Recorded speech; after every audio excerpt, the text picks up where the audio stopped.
The ISIS Papers, The Keys to the Colors is a collection of essays I have written over the past 18 years, following the presentation and publication of my first work, The Cress Theory of Color Confrontation and Racism.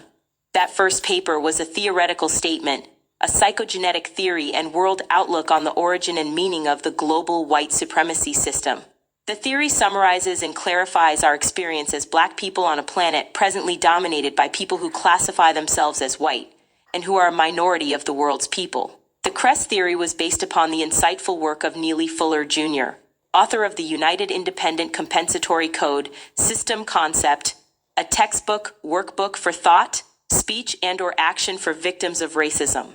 Fuller, the founder of the racism counter-racism concept, was the very first victim of racism to understand it as a global system of organized behavior for white supremacy domination in all areas of people activity. In other words, he recognized that all activity and behavior encompassed by the white supremacy system had and has its origin in the dynamic of racism.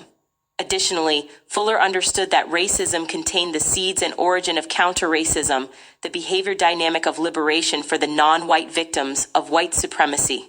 His work led me to question the necessity of the global white collective to evolve such a system of unjust behavior. The result was the Cress theory of color confrontation and racism. This thesis provided me with a unified field theory approach and understanding, in the Einsteinian sense, to all behavioral phenomena manifested with high frequency in the local and global system of racism. The great physicist Albert Einstein, in The Meaning of Relativity, had the following to say about the unified field. The object of all sciences, whether natural sciences or psychology, is to coordinate our experiences and to bring them into a logical system. The only justification for our concepts and system of concepts is that they serve to represent the complex of our experiences. Beyond this, they have no legitimacy. The Cress theory permitted me to see and understand many forms of activity that have been either ignored or taken for granted. These behaviors, which can be viewed as symbolic of the fundamental objective of white genetic survival, are found in the social reflection of the white supremacy power system, the white supremacy culture. Together, the system and culture of white supremacy produce the phenomenon of racism. Thus, throughout this book, the terms system and culture, in reference to white supremacy, are used interchangeably. This deep investigation and understanding is essential if Black and other non-white peoples are to succeed in playing the Black side of the chess board, in contrast to the white side of the chessboard in the planetary game of chess being played out between white and non-white. Currently, the players on the Black side of the chessboard are in a continuous state of checkmate. This has happened because of our failure to understand the game. Heretofore, non-white people have not decoded white genetic survival. After presenting the Cress theory, my brain computer was flooded with new understanding specifically related to the global white supremacy system.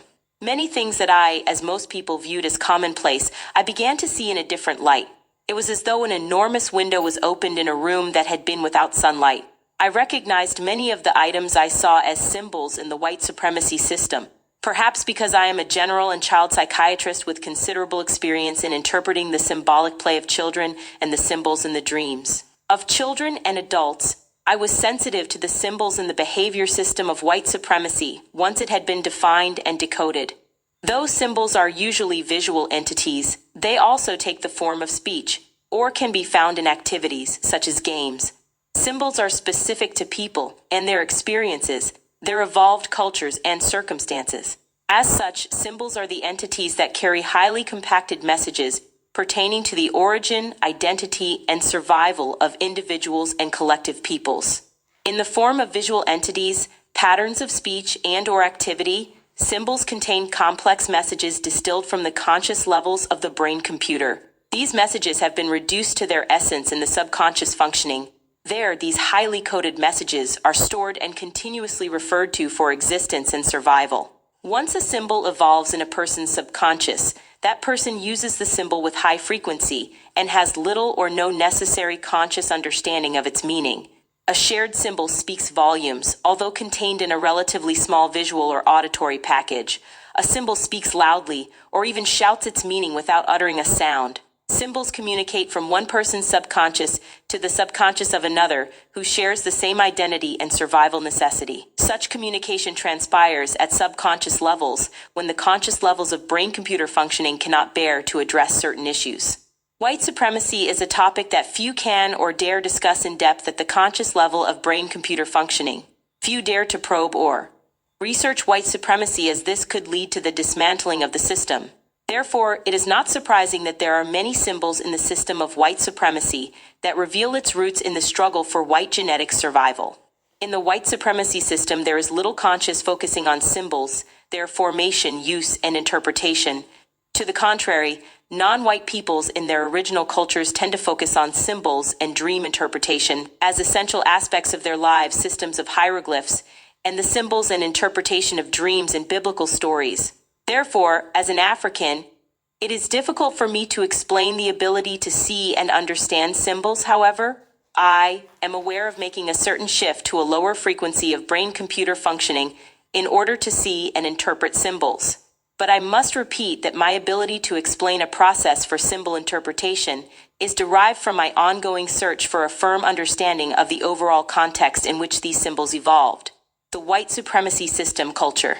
Perhaps there will be persons, black as well as white, who fail to appreciate the language of symbols. There will be those who demean the attempt to decode symbols and ridicule their value and my interpretations. Also, there will be those who seek to identify and to decode symbols but fail. Nevertheless, I am presenting certain symbolic aspects of the white supremacy system culture in an effort to increase our understanding of racism and thereby assist in bringing justice to the world. An examination of the Washington Monument in Washington, D.C., and recognition of it as a symbol of white power, specifically white male power, may assist one who has difficulty understanding symbols. The law that no building in the District of Columbia can be taller than the white phallus-shaped Washington Monument is not coincidental. The underlying meaning of the monument and law is that there can be no challenge to white power. It is not without significance that the Washington Monument, as a phallic symbol, towers over a predominantly black population in the capital city of the most powerful government in the global white supremacy system. If this is not sufficient, those who fail to understand the symbol should go to the East Wing of the National Gallery of Art in Washington, D.C., and view the painting by the continuation of Motherwell's earlier series of paintings, Elegy to the Spanish Republic. The entire Elegy series consists of massive black forms, some round or oval, some massive and vertical, positioned next to one another. All of the forms are black against a white background. In the book, Reconciliation Elegy, Motherwell states, "White has always conveyed to me the radiance of life, so that if one, though this is too literal, if one takes the elegies as a metaphor for life and death, then obviously a sense of life as freedom and of death as the terminal vivifier can be an endless obsession and preoccupation. In a curious way, in the Reconciliation Elegy, my black forms, the life-death forms, are becoming personages instead of black stones. The black and white are beginning to merge. Death has been a continual living presence to me. The word elegy means a poem of lament or praise for the dead. The massive black oval and vertical forms, symbolic forms representing death, obsessively painted throughout the entire elegy series, were immediately seen by my eyes as the imposing genitalia of the black male, dominating a white background. While referring to the round objects he has painted as stones, Motherwell seemed unaware that the word stone is an ancient term for testicles. However, in his own description, Motherwell speaks of the black and white painting as a metaphor for life and death. Certainly he is not thinking consciously of his paintings of black male genitalia as symbols of white death through white genetic annihilation. But symbols do not arise from conscious levels of thought. Still, however, it is astonishing that Motherwell is unable to see his forms as black male genitalia and name them overtly as such. But does Motherwell consciously understand white supremacy? According to Motherwell, the first part of his series, Elegy to the Spanish Republic, refers to the aftermath of the defeat of the Spanish Republican Army by the Spanish fascists in the 1935 Spanish Civil War. However, at a much deeper level, it occurred to me that Spain also was conquered for 700 years by black men from northern Africa, the Moors. During their occupation of Spain, the Moors damaged the efforts of white genetic survival, causing Spaniards to become darker in skin color because of the long-term admixture of African genetic material. Only with this understanding does the obsessive painting of the symbolic forms of the black phallus and testicles in a series entitled Elegy make final sense. Not understanding the underlying fear of white genetic annihilation causes a mere surface interpretation of the paintings. Failure to reach the core issue of white genetic survival, which is most threatened by the genetic power in the genitalia of the black male, relegates interpretation to superficial levels with a failure to see and understand the symbols arising from that subconscious core. Motherwell addressed the issue of white survival in his comments on the Elegy series, specifically on Reconciliation Elegy. Himself, with an industrial technology for which there is neither the wisdom nor the political mechanism to control. Yet, after having said all of the above, Motherwell still remains unconscious of the symbolic forms in his paintings. Indeed, the industrial technology and the nuclear weapons of which Motherwell speaks are designed by the Western collective as protection against white genetic annihilation. Other Motherwell paintings of black figures against white backgrounds bear such titles as Africa, Study for Kilimanjaro, and Ancestral Presence. This same concern and subconsciously perceived threat of the black male to white genetic survival is played out in the symbolism of the bullfight.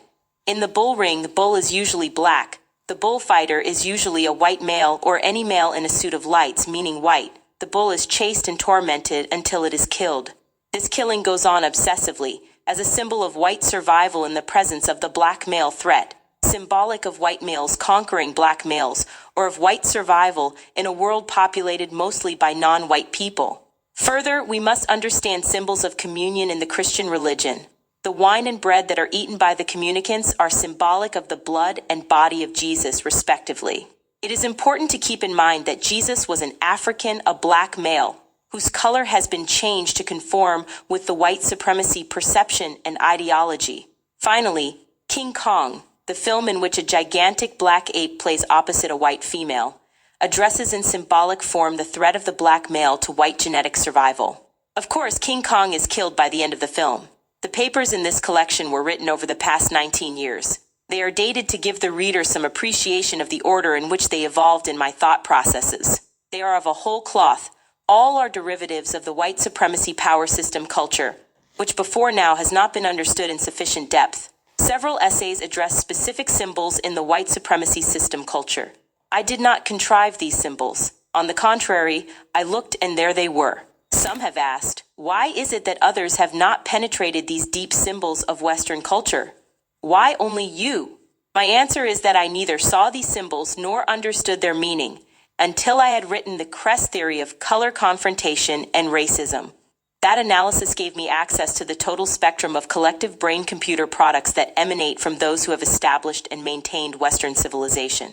Having probed to the central core of Western civilization, I was able to see into the myriad energy phenomena that spin off from that dynamic core. Recognizing the specific injustice committed against non-white people in the framework of Western civilization and culture, it became clear that the entire Western civilization dynamic is fundamentally linked to the fear of white genetic annihilation and the subsequent need for the continuous battle against the genetically dominant global majority of black, brown, red, and yellow peoples.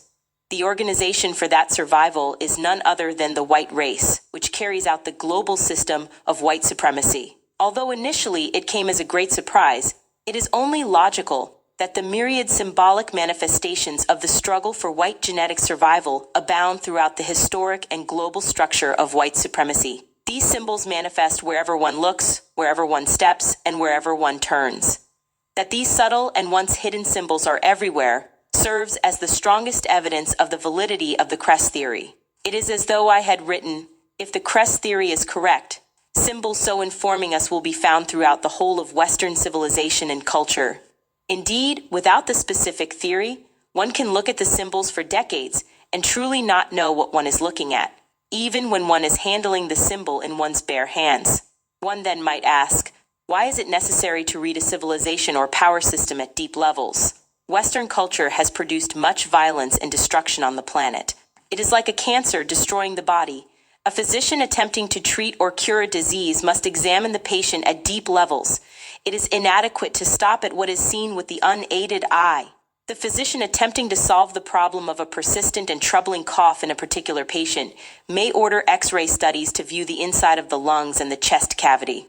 She might perform a microscopic examination and bacterial culture studies on the sputum that comes from the lungs in order to understand the cause of the cough. When the cause is understood, chances that the disease can be treated effectively and cured are improved greatly, while that which is not understood in depth rarely can be treated or cured. Similarly, there are serious problems posed for the vast majority of humankind by the specific dynamic of Western culture. I hope that this collection of essays will assist Blacks and all other people who have as their cosmic responsibility the resolution of the problem of injustice in the world, in identifying the problem of that specific injustice more clearly than ever before. Instead of engaging in our past practices of complaining, moaning, crying, groaning, begging, clapping hands, and singing we shall overcome when confronted with these death-causing, life-stultifying problems posed by white supremacy, Black people in the U.S. must dissect and analyze those problems to their core. With this knowledge, Black people can take the necessary steps to eliminate the problem. Those who will to work for justice and who understand that work is their conscious responsibility will be found in all places and in all walks of life, at all levels of formal education and at all income levels. There are no class divisions nor language barriers for those who do this cosmic work. It is time to solve this problem once and for all. It is time for justice on the planet Earth.